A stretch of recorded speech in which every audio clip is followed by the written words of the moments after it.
brać? Kręć, kręć, kręć.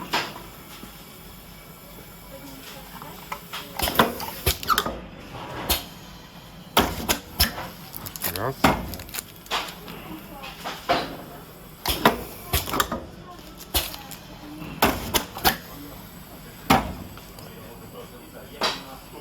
Dobrze. Raz, jeszcze.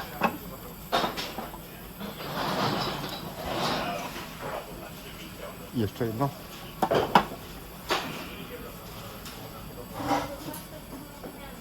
Okej.